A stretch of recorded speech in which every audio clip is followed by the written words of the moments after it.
The history of PR is a history of battle for what is reality and how will people see and understand reality by Stuart Evan.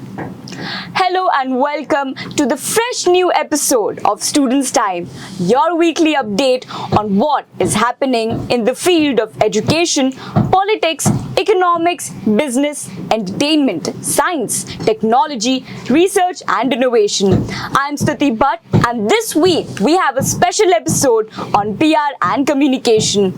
Now I would like to welcome Dr. Ananya Mehta. Thank you. Who is working with DYPIU School of Media and Journalism and has a vast experience in the field of PR and communication. So without any further ado or delay, let's get started. Hello sir. So my first question is, recently DYPIU has collaborated with Public Relations Council of India. Right. So please could you elaborate more on what exactly it is and what are the workings of it? Okay. So first of all, thank you for inviting me to this episode of Students' Time. The Public Relations Council of India, it is a pan-India communication and PR professional body, which entails the members from the field of public relations, communication, etc., and has more than 50 plus chapters across India. It also has its global presence, and furthermore, it also has its youth wing, which is called the Young Communicators Club. Just like the Lions Club has a Leo Club or a Rotary Club has a Rotary Club to motivate the young talent. So that's what PRCI is all about, Public Relations Council of India and its Young Communicators Club wing. It was started by M.B. Jayaraman sir, who is a veteran in PR in India and is a very noted name. And then with his vision to get across the platforms where PR professional works, and also the aspirants of media industry, whether the students who are looking towards to join PR, for them also this platform was established. Now recently in last month the Patil International University and the Public Relations Council of India and its youth wing, which is YCC, yes, entered into a memorandum of association. Now how does this MOU work? It is a common understanding between the council, its youth wing and DYPIU about knowledge sharing, resource sharing, networking and hand-holding of our students who are looking towards the media industry, especially in the career of public relations. So this is one of the good platforms which gives the students a chance to establish their own network, create their own ideas and translate their theoretical learning through an industry guidance. So this is where it gives a big boost to both and also the council look forward to a lot of fresh faces, young talent with PR knowledge. So that's how it works. So sir, as you mentioned about the career, so how does this association with PRCI YCC benefits the students in terms of career, and does it only benefit the students in field of PR and communication or students in other field as well? Right, okay. So the answer lies to this question in what you mentioned, right? What it says is the name of this youth wing is the Young Communicators Club, which essentially means that those students who are looking forward to join the media industry and would also want their specializations, irrespective whether they are into journalism or new media or production or ad PR, anybody who is willing to join the media industry, to give them the right exposure, to give them the right path to their careers, the council helps the students to establish their dreams. So now what to be specific to your answer, YCC is open to every student who is from the field of media and communication. going to your first question, how does it benefit? Okay, see, when you talk about the resource sharing, so let's take there is a resource sharing, there is a knowledge sharing. Now when you look at the resources, so the council consists of some of the who's who of the PR industry in India, and it also has PR professionals across the globe. Not only that, it's a pure blend of youth and experience as well. So we can say it's a wisdom of experience and exuberance of youth. So there are a lot of young professionals who have served the industry, say in say last 5 years, 6 years, 10 years. They are also there on this panel, and they are growing in their profession. So one of the biggest advantage to have a chapter at DYPIU for the students is that we can have some of the best known PR professionals from the field to come and interact with them. Now this itself is a data bank of knowledge, and when you have your theoretical concepts covered, to how to put it into application through case studies, role models, real life experiences is where the members from PRCI, or that is the council members or the guests from PRs, would come and deliver the platform. So one, we are looking at resource sharing. Through this, we are also looking at knowledge sharing as well. We also have a fantastic set of students who are willing forward to join in the field of PR. And now to just briefly take you back to your question. Today we have a mix of everything, right? So a journalism student who is willing to join journalism may go into PR tomorrow. After working for a few years, a PR aspirant may join a journalism field. So we don't have a specific path where we may look forward to it. However, to give them the correct path, the knowledge sharing is very important. You can go and pursue your dreams, you can go and pursue your aspirations in the field of your choice, but it is better to know how the industry functions, and this is where the knowledge sharing is also going to happen. And to how do we strengthen this knowledge sharing? What we are looking at is where the industry mentors handhold our students. So what we are looking from the council, and what we have discussed also with some of the senior members of the council when they came here for the MOU signing and inauguration of the YCC club chapter at DYPIU, we are looking forward to some of these industry professionals, senior veterans who can handhold our students and guide them in the field of public relations and communications. So with this, as their faculty mentor, like we have faculty members to the students, they will be the industry mentors. So it will be a pure mix of academics and industry, which will take our students much ahead in the field of their choice. That's genuinely amazing, sir. So now this brings me to a next question. Let's say if the students are aspiring to pursue their career in the field of PR and communications, then what are some of the requirements that they need to fulfill, and what is the scope of it in future? Okay, so I keep telling this to my students in class also, and to all the audience who's listening and who are looking forward to join the field of PR and communication. There are three things that in one of the conferences that I attended a few years back, I mean, there were some CEOs also from the industry were there, and over a networking dinner, we were just thinking. So at that time, I just asked a question, and in informal way to one of my friends, and there are other members also, said, what do you expect from the students? It was a time when the recession was there in the market, and there was a difficulty in getting jobs in any field, be it the media field or any other field as well, and public relation industry also was at a hit at that point of time. So hit in the sense it was hit because of the recession. So I wanted to know, since I was handling placements also, what was the expectations from the industry towards the students.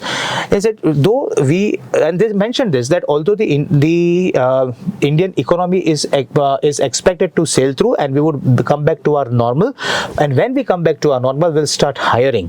And because we are going to hire, we are going to look at three things, starting from the third point, which is said is problem solving and decision making. They said that we don't like people or students, we have come here to learn. No, It's a no for them. Why? Because they already know that you come from a specific background. So they want you to be directly onto the field and start working. So they will guide you, no problem about it. But when you say that, that is what their expectations was. Now it is some time back. So one is problem solving from the third point, which is problem solving and decision making. The second is the new media. Right, we are into the age of AI and chat GPTs.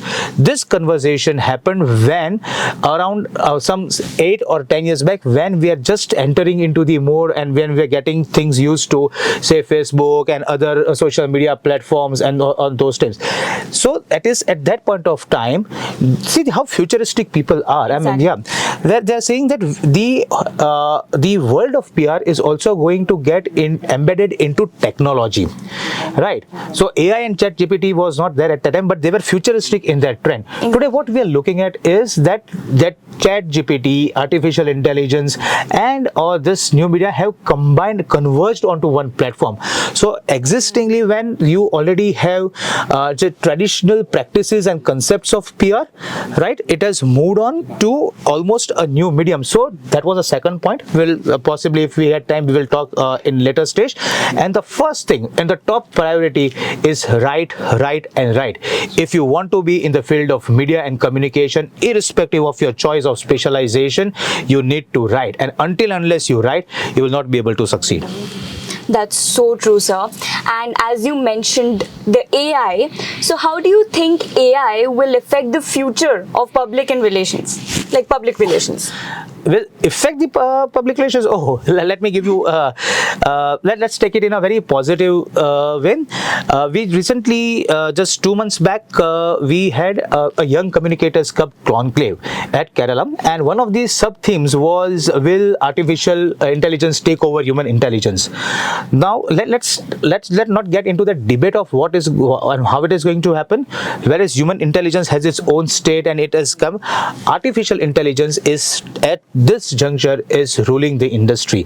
Whether you take a media and communication, or you take any other industry, the advantage of this is that while you embed technology into your learning, you are still applying the golden rules of theory, right? And when you have a mix of both, it gives you wonderful results. So your question is, how will it affect the PR industry? Let me give you some additional input to this as well. To get a more detailed answer on this, the council is organizing its 17th Global Communication Conclave in Delhi in the month of September, and the theme towards this is building image through the digital era.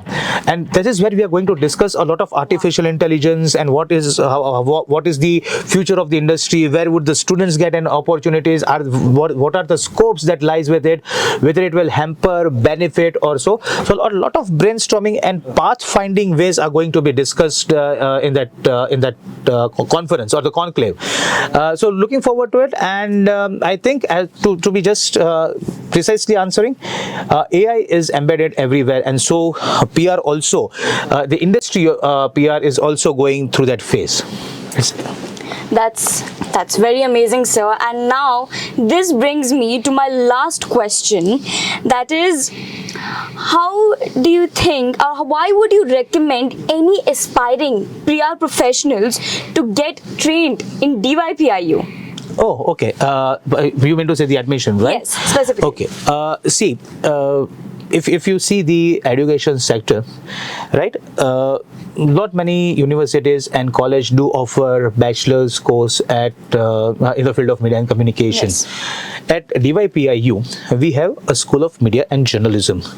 Now, at this stage, right, I can very proudly say that we have a edge over other schools. We will not say competition because that's a negative word, but what I would say is that we have a cutting edge over the other schools that are existing in and around the region. We start with the curriculum, right? We have a very vibrant curriculum in terms of theory theory and learning. So this is generally every college would say, but we actually implement it. What we have is that more of our sessions are blended through learning by own. Let me give an example to this. When we are talking of this is because our examination pattern, our making the students learn pattern is completely different. So where we have a small amount of theory to test the theoretical knowledge of a student, most of our assessments, assignments are project based evaluations, which not only gives them a hands-on learning, but it also makes our students portfolio ready to meet the industry. So when, say, if you are a student and if you go out, you can showcase what your area is all about. So one, we have a hands-on learning experience. Second, we have a very well equipped studio for those students who are willing to join the industry. Their hands-on experience, right, is the classic example of what we are doing as of now. So where it is not, and that too also it is not restricted only to the media production students, it is open to everyone who's willing to learn this case. So that's where we have well equipped studio. The third, we are now planning to implement the next stage of what is recommended in the national education policy of the new education policy 2020. Wow. We are planning to integrate a 4-year course where we will have multiple entry exits with the credit proper credit system, and where we are now focusing more on the skill part, where the skills are being imparted, and we are also incorporating, because you just spoke about AI, yes, we are also incorporating artificial intelligence, VR 360 in our curriculum. So this is one phase in which you can just look at.